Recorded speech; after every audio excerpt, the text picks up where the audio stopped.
Hello and welcome everyone, स्वागत है फिर से आप सभी का अपने यूट्यूब चैनल पे। आज की इस वीडियो में हम क्लास 7th का जो प्रैक्टिस पेपर आया है डीओई की तरफ से, इसके सारे क्वेश्चन देखने वाले हैं। सबसे पहले क्वेश्चन आपसे पूछा गया है, in the presence of sunlight, sunlight की प्रेजेंट में which of the following is necessary for photosynthesis in plant. Photosynthesis plant के लिए क्या जरूरत होती है? तो कार्बन डाइऑक्साइड और वाटर की जरूरत होती है, तो ऑप्शन नंबर डी सही हो जाएगा पहले एमसीक्यू के अंदर आपका, carbon dioxide and water. Deforestation can lead to, deforestation की वजह से क्या हो सकता है? आपका फ्लड और सोइल इरोजन का खतरा बढ़ सकता है, ऑप्शन नंबर सी सही हो जाएगा आपका, फ्लड एंड सोइल इरोजन। फिर क्वेश्चन नंबर 3 है, उसमें पूछा गया कौन सा एक फिजिकल चेंज नहीं है? तो इसका आंसर हो जाएगा आंसर ए, कर्डिंग ऑफ मिल्क जो होता है ना, वो एक फिजिकल चेंज नहीं होता है। Which part of the flower become fruit after fertilisation? Option A ovary, ovule, stigma या फिर एंथर। तो आंसर हो जाएगा इसका ए ऑप्शन ही, ओवरी जो होता है यही आपका फ्लावर फ्रूट बनता है। Which of the part of flower become fruit, हाँ फ्रूट, फ्रूट यही बनता है आपका ओवरी। ठीक है। Untreated sewage should be released directly in should not be released directly into the river because it pollute water and kill aquatic life। Option number B सही हो जाएगा, क्योंकि गंदा पानी अगर आप नाली में डालेंगे तो आपका पानी भी गंदा होगा और जितने भी एक्वाटिक लाइफ होंगे, जो भी जलीय जंतु होंगे, वो मर सकते हैं। ठीक है, आगे बढ़ते हैं। अगले में पूछा गया है आपसे, untreated sewage reduce oxygen in water. अच्छा, ऊपर वाला ये वो, the function of a fuse in an electric circuit. Electric circuit के अंदर फ्यूज का काम क्या होता है? ये ब्रेक कर देता है सर्किट को जब करंट काफी ज्यादा होता है। फिर humus is formed by, humus कब बनता है? ह्यूमस बनता है decomposition of plant and animal remains के बाद, तो ऑप्शन नंबर बी सही हो जाएगा, decomposition of plant and animal remains. ठीक है। फिर आठवां क्वेश्चन है, when a copper wire is heated at one end the other end become hot due to conduction. इसका आंसर होगा कंडक्शन, क्योंकि कंडक्शन के अंदर ही ट्रेवल हो रहा है कॉपर वायर सॉलिड के द्वारा। ठीक है। Which is not a low cost on side sewage disposal system. कौन सा एक low cost sewage disposal system नहीं है? तो ओपन ड्रेन सिस्टम एक सीवेज डिस्पोजल सिस्टम नहीं होता है हमारा, उल्टा ये तो अनहाइजीनिक हो जाता है ना, या फिर हजार्ड होता है, बीमारी पैदा करने वाला होता है। अब battery is a combination of cell in which, जिसके अंदर आपका पॉजिटिव टू पॉजिटिव बिल्कुल नहीं, नेगेटिव टू नेगेटिव भी नहीं, पॉजिटिव टर्मिनल आपका नेगेटिव टर्मिनल से कनेक्टेड होना चाहिए, तो ऑप्शन नंबर सी बिल्कुल सही हो जाएगा, positive terminal is connected to the negative terminal of the next cell. ठीक है। 11 में पूछा गया था, solid material that settle at the bottom of sedimentation tank is called. जो सॉलिड मटेरियल होता है जो कि सेटल हो जाता है बॉटम में जा करके, उसको आप क्या कहते हैं? तो उसको आप स्लज कहते हैं, ऑप्शन नंबर डी स्लज बिल्कुल ठीक हो जाएगा। ठीक है। फिर 12th क्वेश्चन था, उसमें पूछा गया, when carbon dioxide is pass through lime water. जब लाइम वाटर में कार्बन डाइऑक्साइड को पास किया जाता है तो जो कंपाउंड बनता है उसको आप क्या कहते हैं? तो उस कंपाउंड को आप कैल्शियम कार्बोनेट कहते हैं। ठीक है। फिर आ गया था आपका वेरी शॉर्ट आंसर्स वाले क्वेश्चन, जो 2 नंबर के थे आपके। सबसे पहले पूछा गया, डिफाइन सिम्बाइसिस, सिम्बाइसिस किसे कहते हैं? और राइजोबियम का, why rhizobium legume associated called symbiotic, इसको सिम्बायोटिक कहते हैं। तो सिम्बायोसिस का रिलेशन होता है जिसके अंदर दो ऑर्गेनिज्म साथ में रहते हैं एंड बोथ आर बेनिफिटेड, आपस में अपना शेल्टर शेयर करते हैं, फूड शेयर करते हैं, बेनिफिशियल बेनिफिट में रहते हैं। राइजोबियम बैक्टीरिया जो होता है ना, वो रूट नोडल्स में रहता है लेगमिनस प्लांट के, और नाइट्रोजन फिक्स करने का काम कर रहा होता है। वहीं जब जो प्लांट होता है आपका, वो प्रोवाइड करता है food and shelter to the bacteria, इसलिए इसको हम सिम्बायोटिक रिलेशनशिप कहते हैं। एक एक एग्जांपल देना था। पैरासिट प्लांट का पूछा है, कस्कटा इंसेक्टिवोरस का पूछा, पिचर प्लांट सेप्रोट्रॉफ का पूछेगा, मशरूम और हेटरोट्रॉफ का पूछेगा, तो ह्यूमन। ठीक है। Why are flower reproductive organ, flower जो होता है रिप्रोडक्टिव ऑर्गन क्यों होता है? And how are sexual reproduction in bryophyllum different from spirogyra. वही ब्रायोफाइलम किस प्रकार डिफरेंट होता है स्पायरोगायरा से? तो फ्लावर जो होता है ना, उसके अंदर male and female reproductive part होता है दोनों, नीडेड फॉर सीड फॉर्मेशन, जरूरत होती है सीड बनाने के लिए। और ब्रायोफिलम जो होता है ना, प्रोड्यूस करता है बाय लीफ बर्ड। वही स्पायरोगायरा जो होता है फ्रेगमेंटेशन के माध्यम से प्रोड्यूस होता है। इसलिए ये इन दोनों के अंदर डिफरेंस जाएगा, ब्रायोफिलम में लीफ बर्ड से होता है और स्पायरोगायरा के अंदर फ्रेगमेंटेशन से होता है। What is an indicator and give two natural indicator, indicator किसे कहते हैं? और दो नेचुरल इंडिकेटर के बारे में बताना। तो एक इंडिकेटर एक सब्सटेंस होता है जो अपना कलर चेंज कर ले एसिड और बेस के अंदर डलने पे। एग्जांपल के लिए नेचुरल की बात की थी तो टर्मरिक और लिटमस हो जाएगा आपका नेचुरल। ठीक है।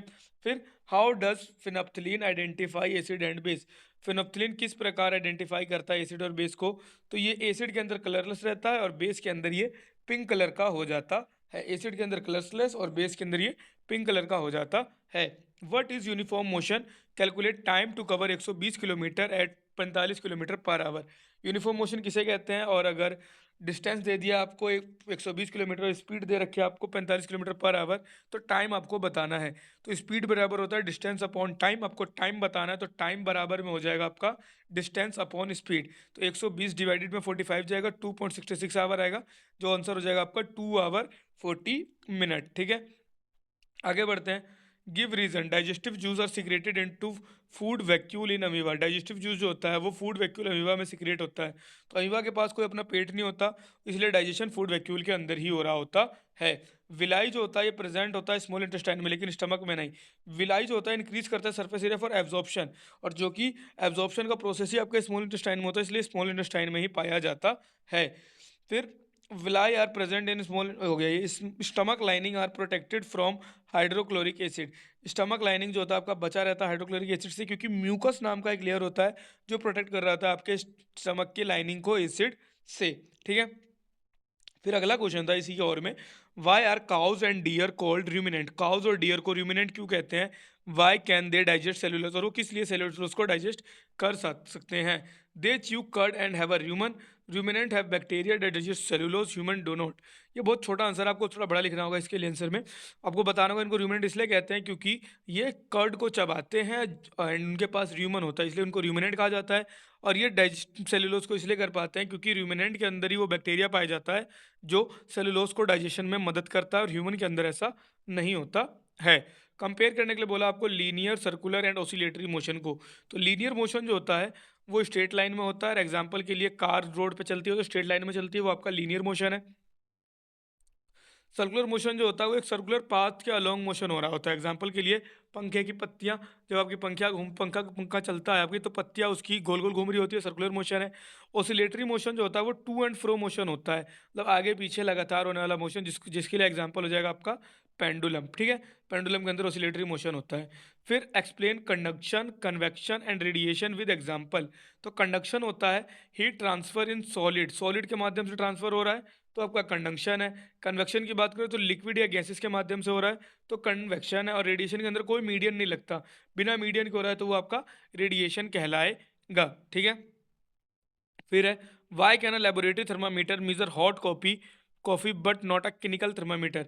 तो क्लिनिकल थर्मामीटर की रेंज काफ़ी छोटी होती है और वो ब्रेक हो सकता है, वही लेबोरेटरी थर्मामीटर के अंदर काफ़ी बड़ी रेंज होती है, वाइड रेंज होता है, और वो हॉट लिक्विड के लिए सूटेबल होता है, इसलिए लेबोरेटरी थर्मामीटर की सहायता से आप नाप सकते हैं। फिर 9वें क्वेश्चन के बाद में है ना आपके बड़े क्वेश्चन थे, क्वेश्चन यहाँ पे लिखे हुए नहीं है, एक बार चेक कर लूँ क्वेश्चन पेपर के अंदर भी। हाँ, इसके अंदर कंप्लीट करने के लिए दे रखा था, आपकी बुक में पूछ रखा था फिजिकल केमिकल ऑप्शन करके, तो डायरेक्ट आंसर ही है यहाँ पे। तो डाइजेशन ऑफ फूड जो होता है केमिकल चेंज होता है, रस्टिंग को पानी और ऑक्सीजन की सहायता होती है, नीड होती है। Blue copper sulphate turn green due to iron sulphate formation. नीला कॉपर सल्फेट जो होता है ना वो हरा हो जाता है, आयरन सल्फेट बनता है इसकी वजह से। और अगर शेप साइज और कलर में चेंज आ रहा है तो ये उसकी फिजिकल प्रॉपर्टीज होती हैं। Zinc coating on iron is called galvanisation.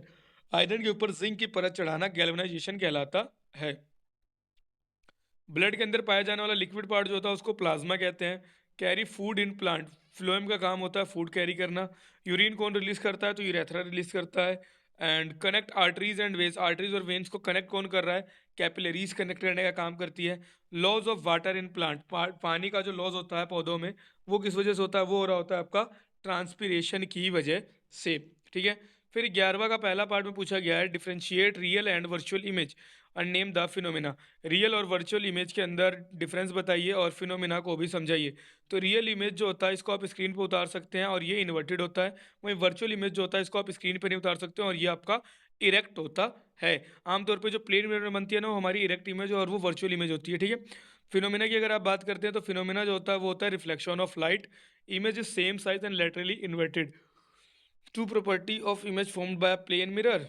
तो ट्रू प्रॉपर्टी की भी आपको दे रखा है इन्होंने यही कि इमेज सेम साइज का होता है, लेटरली इन्वर्टेड होता है। ठीक है, फिर सेकंड क्वेश्चन है why convex lens is converging and concave lens are diverging. Concave lens को कन्वर्जिंग और कनकेव को डाइवर्जिंग क्यों कहा जाता है? तो कनकेव कन्वेक्स लेंस जो होता है ना कन्वर्ज कर देता है लाइट रेज को, वहीं कनकेव लेंस जो होता है डाइवर्ज कर देता है लाइट रेज को, इसलिए उसको कन्वर्जिंग और इसको डाइवर्जिंग बोलते हैं।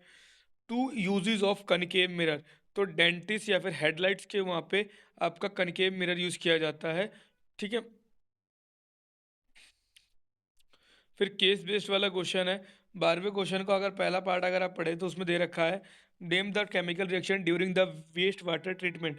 तो न्यूट्रलाइजेशन रिएक्शन वहाँ पे होता है। फिर पूछा गया है why it is necessary to treat acidic effluent with base before relief. तो ऐसा इसलिए किया जाता है कि ये हार्म कर सकता है, सो न्यूट्रलाइज किया जाता है। Acid plus base give salt and water, ठीक है।